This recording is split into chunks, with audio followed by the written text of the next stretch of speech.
নমস্কার বন্ধুরা, আজকে আমি নিয়ে চলে এসেছি নতুন একটা রেসিপি, পাঞ্জাবি আন্ডা কারি। তো রেসিপিটি আমি কিভাবে করছি সেটাই দেখে নেওয়া যাক। পাঞ্জাবি আন্ডা কারি বানানোর জন্য আমি 6টা ডিম সিদ্ধ করে নিয়েছি। এবার ডিমগুলোকে অল্প অল্প করে ছিঁড়ে নেব, যাতে মশলাটা ডিমের মধ্যে ঢুকতে পারে। সব ডিমগুলোকে এরকম করে নিতে হবে।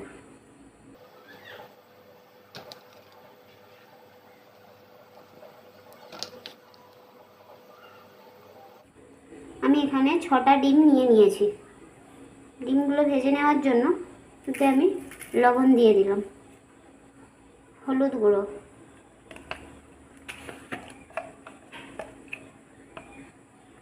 লঙ্কা গুঁড়ো দিয়ে দিলাম, ধনিয়া গুঁড়ো,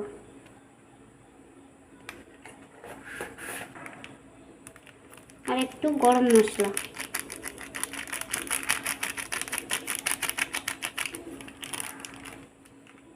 এবার এগুলোকে একসাথে ভালো করে মাখিয়ে নেব।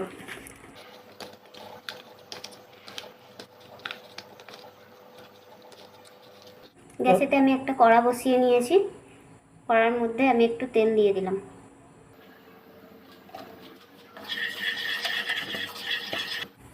তেলটা আমার গরম হয়ে গেছে, একটা একটা করে ডিম দিয়ে দিচ্ছি।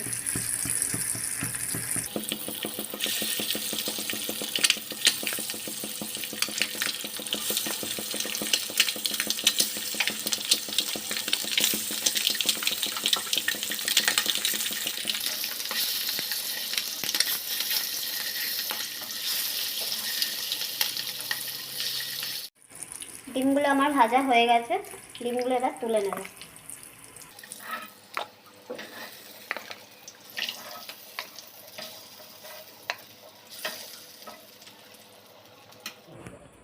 আমি এবার একটা মশলা করে নেব। মশলাটা করবার জন্য কাঁচা লঙ্কা, পেঁয়াজ, ধনেপাতা, রসুন, আদা একসাথে পেস্ট করে নেব।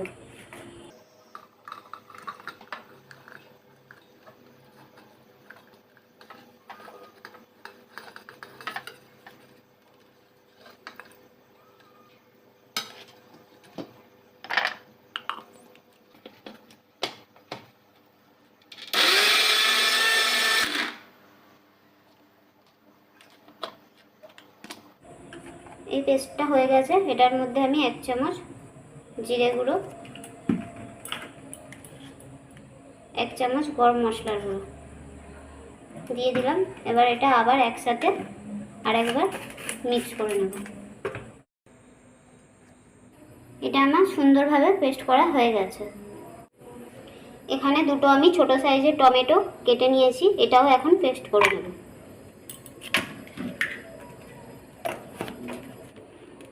টমেটোটা আমার ভালো করে পেস্ট করা হয়ে গেছে। তো এখানে আমি আরেকটা মশলা করে নেব। তার জন্য নিয়ে নিচ্ছি টক দই, লঙ্কার গুঁড়ো, হলুদ গুঁড়ো, ধনিয়া গুঁড়ো।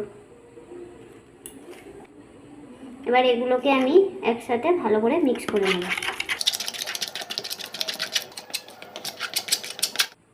এই কড়াতেই আর একটু তেল দিয়ে দিলাম, দুটো তেজপাতা দিয়ে দিলাম, 3টে এলাচ আর একটু গোটা জিরে।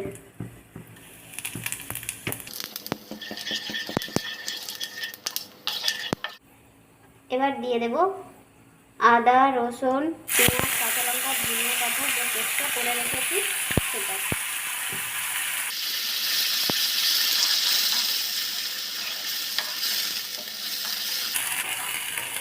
এবার এটা একটু ভালো করে ফ্রাই করে নেব।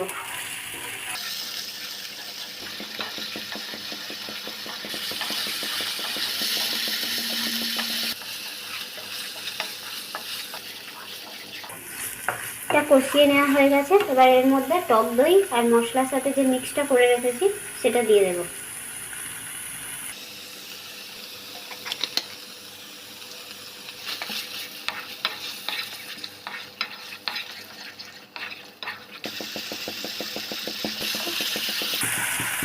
তেল ছাড়া পর্যন্ত ভালো করে এটা কষিয়ে নেব। এবার আমি টমেটোর পেস্টটা দিয়ে দেব।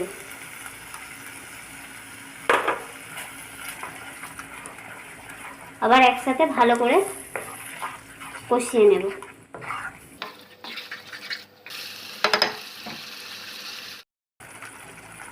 5-7 মিনিটের জন্য ঢাকা দিয়ে রান্না করে নেব। 5-7 মিনিট হয়ে গেছে।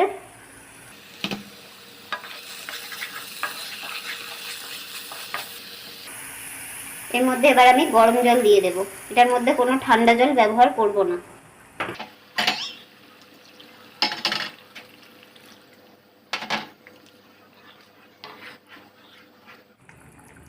এবার দিয়ে দেব স্বাদ মতো লবণ,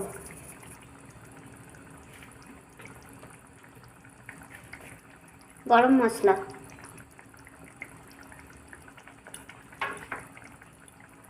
কাসুরি মেথি,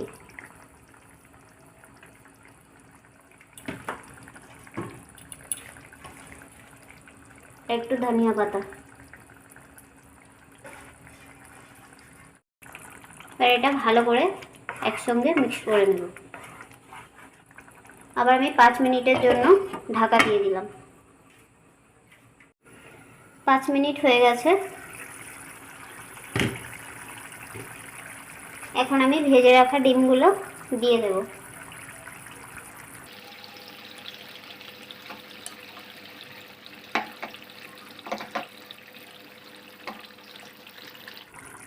আবারও আমি 5 মিনিটের জন্য ঢেকে দিলাম।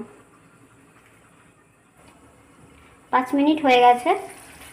তার মধ্যে আমি একটু ধনিয়া পাতা দিয়ে দিলাম।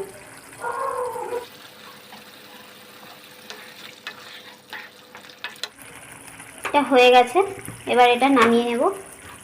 তো বন্ধুরা, আমার সুন্দর সুন্দর এরকম রান্না দেখার জন্য আমার পেজটাকে ফলো করে দেবে।